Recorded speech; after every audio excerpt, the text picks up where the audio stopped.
आजकल मंत्रों से धनुष्य क्यों नहीं आता जैसे अर्जुन द्वापर युग में आता था।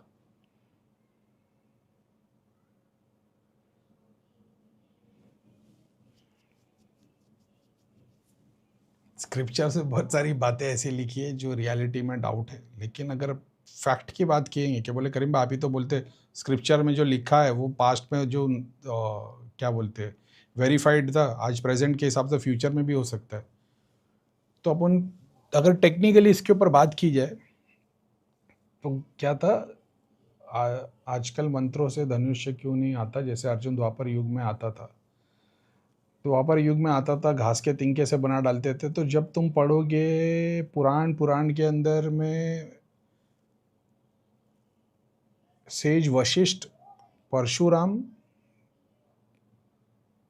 वो जो राजा था जो वो जा रहा था और वशिष्ठ के पास में कामधेनु गाय थी, उसको दिल आ गया उसके ऊपर, वो गाय के लिए उसने लड़ने की कोशिश की थी। विश्वामित्र या परशुराम दोनों में से कोई एक था, और वो पूरा का पूरा वॉर हार गया सेज वशिष्ठ से। उसने गया, राजपाट छोड़ दिया, और फिर बाद में वो तपस्या करने के लिए गया। ब्रह्मा जी ने उसको सारे अस्त्र सारे शस्त्र दिए। उसके बाद वो दोबारा आया सेज वशिष्ठ के पास, और फिर से सेज वशिष्ठ ने शायद तक जिसके ऊपर वो एल्बो रख के जाप करते, वो जो लकड़ी का बना होता सिर्फ उसको सामने रख दिया था, तो उसके सारे वेपन फेल हो गए होते।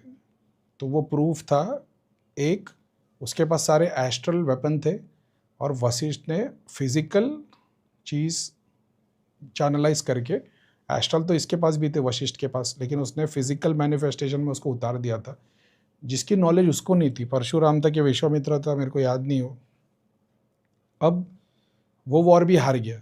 उसके बाद दोबारा गया था, उसको ब्रह्मा से या इंद्र से दिए थे सारे औजार, मेरे को याद नहीं है।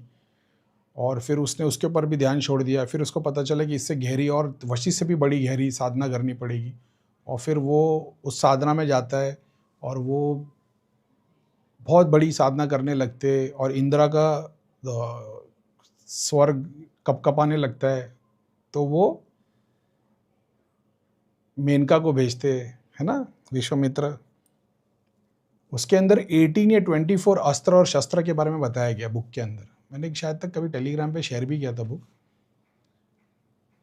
तो महाभारत में जो वेपन यूज हुए उससे पहले के वो वेपन है। तो बारिश का वेपन, वायु का वेपन, बम ब्लास्ट करने वाला, जहर, नागास्त्र, वायु अस्त्र, अग्नि अस्त्र, ऐसे करके 18 या 24 अस्त्र है उसके अंदर।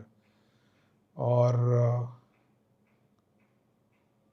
वो चीज़ होना, उसके बाद में मेनका आना, वो इतने लंबे टाइम तक साथ में रहना, उसको छोड़ना, फिर गायत्री मंत्र विश्वामित्र को मिलना, फिर उसके बाद में वो साधना कंप्लीट होना, चीज़ें अचीव होना, बाद में वशिष्ठ के बेटे को जाके मारना। और उसके बाद में, क्योंकि सेज वशिष्ठ को भी कहीं पे ये था कि उनका बेटा उनकी गद्दी पे आए, और वो एक ईगो का पार्ट वहाँ पे सीखने को मिलता है। और फिर वो आए और विश्वामित्र ने उनके बेटे के साथ में सबको मार दिया था, तो बेटे अब रहा ही नहीं, और फिर विश्वामित्र के पास में सरेंडर करते, और विश्वामित्र को समझ में आता है कि ये वो गुरु है, और वो माफ़ कर देते उसको, पैर पकड़ के रोते वगैरह वगैरह। तो ये जब जानने की कोशिश करोगे तो तुम्हारे को पता चलेगा कि एक जो हम लोग को अस्त्र शस्त्र बताए, तो महाभारत में जो जितना पार्ट इंपॉर्टेंट रामायण ने बताया, और फिर एक दूसरी जगह पे जैसे रावण और राम जी का भी जो वॉर चालू था उसमें दुनिया भर के अस्त्र शस्त्र यूज़ हुए।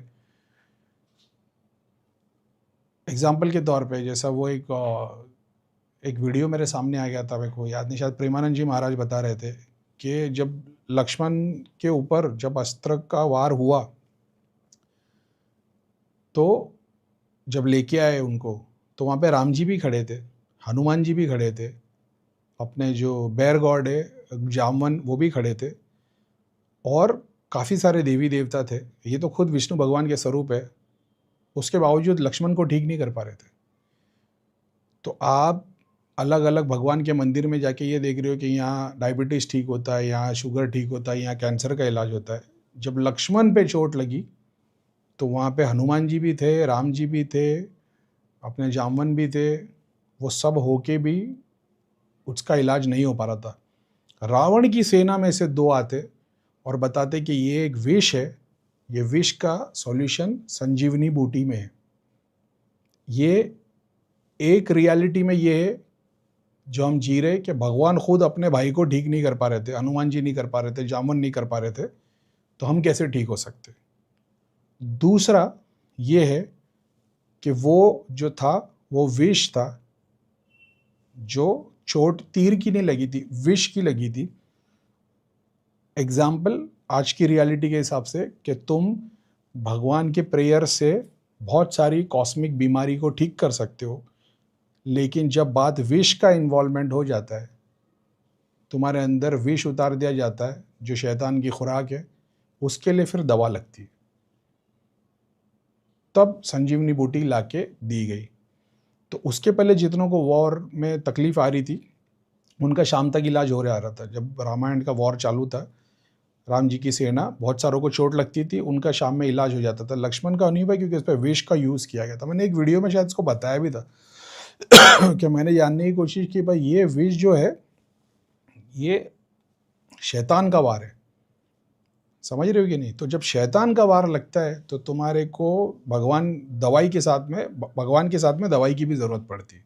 ऐसा है, राक्षस था ना वो रावण, तो वो विष शैतान का वार है। तो आज की डेट में जो तुम जीवन जीते हो उसमें बहुत सारी चिंता देवी देवता भगवान दूर कर देते, लेकिन जो शैतान का वार है कर्म के रूप में तुम्हारे पास आया है, तो उसके लिए तो तुमको दवा भी लगेगी। अभी दवा कर्म के रूप में, भक्ति के रूप में, ज्ञान के रूप में देख रहे हो, वो पूरा का पूरा गेम अलग है। सेम शस्त्र अस्त्र महाभारत में बताए गए, रामायण में बताए गए, वो सेज वशिष्ठ ने सब उड़ा दिए हवा के थ्रू, समझ रहे हो। तो बताते थे, तिनका उठाते थे, मंत्र पढ़ते थे और वो तीर बन जाता था। तो ठीक है अभी मैं, लेकिन तो क्या रियलिटी हो सकती है? ऑफ कोर्स हो सकती है। अगर अपन देखो तो वो हो सकता है कि वो एक अलग ही डायमेंशन हो, जिसको हम घास समझ रहे, हो सकता है वो एक एक घास एक एक बिजली हो। तो बिजली पे मंत्र जाप कर रहे होंगे, जैसे सॉफ्टवेयर के अंदर जो इलेक्ट्रॉनिक अपन जो कंप्यूटर यूज़ करते, हार्डवेयर सॉफ्टवेयर है, सॉफ्टवेयर के अंदर क्या है, कैपेसिटर है, वो क्या बोलते हैं आईसीज है, छोटी छोटी माइक्रो चिपसेट्स है। माइक्रो चिपसेट्स में इलेक्ट्रिसिटी तो ट्रांसफ़र हो रही है ना, कैपेसिटर उसको क्या कर रहा है, 100 को 2, 100 को 5, 100 को 6, एक वोल्टेज आ रहा है फ़ौरन में 110 टू 120, अपने यहाँ पे 220 है, 200 से 220। तो अपना जो 220 का वोल्टेज आ रहा है उसको वो कहीं पे 20, कहीं पे 15, कहीं पे 10 भेज रहा है कैपेसिटर के हिसाब से। जहाँ तो इलेक्ट्रॉनिक अपने इलेक्ट्रिसिटी रही है, इलेक्ट्रॉन्स ही रहे। हो सकता है वो इलेक्ट्रॉन्स पे सिर्फ क्या है, हार्डवेयर के ऊपर इलेक्ट्रॉन्स जा रहे, उस पर एक सॉफ्टवेयर डाल दिया जो सबको एक फ्लो में नहीं जाने दे रहा, डिवाइड कर दे रहा है।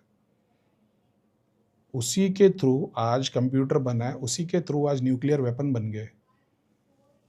दूर के पर्सपेक्टिव से देखोगे तो मंत्र ही तो यूज़ हुआ ना, लेकिन तीर कमान नहीं बना, न्यूक्लियर पावर बन गया, मिसाइल बन गई, एरोप्लेन बन गया। लेकिन कोर में, सोर्स में क्या यूज़ हो रहा है? मंत्र, सॉफ्टवेयर, 1 और 0 की लैंग्वेज, क्या बोलते हैं उसको, जो भी है, कंप्यूटर वाले लोग को तो समझ में आ गया होगा। तो उस वक्त में राम जी थे तो एक घास का तिनका ले रहे थे, एक मंत्र पढ़ रहे, तो उसी वक्त पावर बन रहा था। आज राम जी नहीं है, नॉर्मल इंसान है, तो वो टाइम फ्रेम थोड़ा सा बढ़ गया है। तो उस वक्त 1 सेकंड में तिनके से मिसाइल तैयार हो रही थी, आज हम लोग को थोड़ा टाइम लग गया। तो अभी तिनके की जगह थोड़े और सामान लगते, लेकिन वही मंत्र देना पड़ता है, लेकिन मुंह से नहीं, कंप्यूटर के थ्रू देना पड़ता है, सॉफ्टवेयर के थ्रू इंस्ट्रक्शंस पे अप्लाई करने पड़ते। Binary code, thank you, binary code 0 और 1, आदि और अनंत, वही है 0 और 1, आदि और अनंत, समझ रहे हो। बस ऐसा कोई गुरु मिला नहीं जो समझा सके, ठीक है, तो मल्टीपल टाइम की रियलिटी भी चेंज हो जाएगी। ऐसा है, जब तुम ब्लिस में होते हो तो जल्दी जल्दी वक्त निकल जाता है, जब तुम बहुत तकलीफ में, बहुत दुख में होते हो तो एक एक घंटा भी एक एक दिन जैसा जाता है। आज जो वॉर चल रहे, सीरिया वीरिया लीबिया, कहाँ कहाँ पे वॉर, दुनिया भर की, यूक्रेन और दुनिया की, वहाँ के लोगों को जाके पूछोगे तो उनका एक एक दिन मुश्किल से निकल रहा है। ऐसा हमारे लिए दिन फटाफट जा रहे हैं, ऐसा, क्योंकि हम जॉय में, वो लोग पेन में। तो उनकी रियलिटी में पूछोगे तो भाई उनका लंबा टाइम चल रहा है, हमारा फटाफट हो रहा है।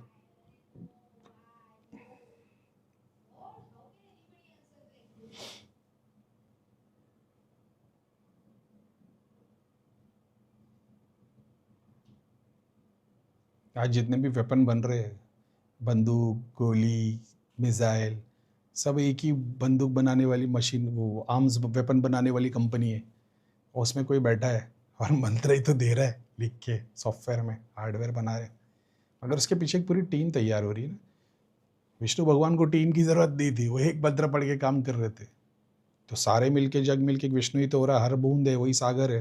जब सब मिल जाएंगे तो फिर तिनके को न्यूक्लियर बना देंगे। बस बिखरे हुए हैं ना सब लोग, कोई हिंदू, कोई मुसलमान, कोई सिख, कोई ईसाई, कोई विष्णु, कोई शिव। जब सब एक हो जाएंगे तो भाई नो डाउट फिर हर बूंद में सागर होगा, फिर हर घास के तिनके में न्यूक्लियर मिसाइल बनेगी। क्या ही करेंगे न्यूक्लियर मिसाइल बना के उस वक्त में, तो क्या पता। तो गड़बड़ दिखता अपने को, डाकी नहीं दिखाती।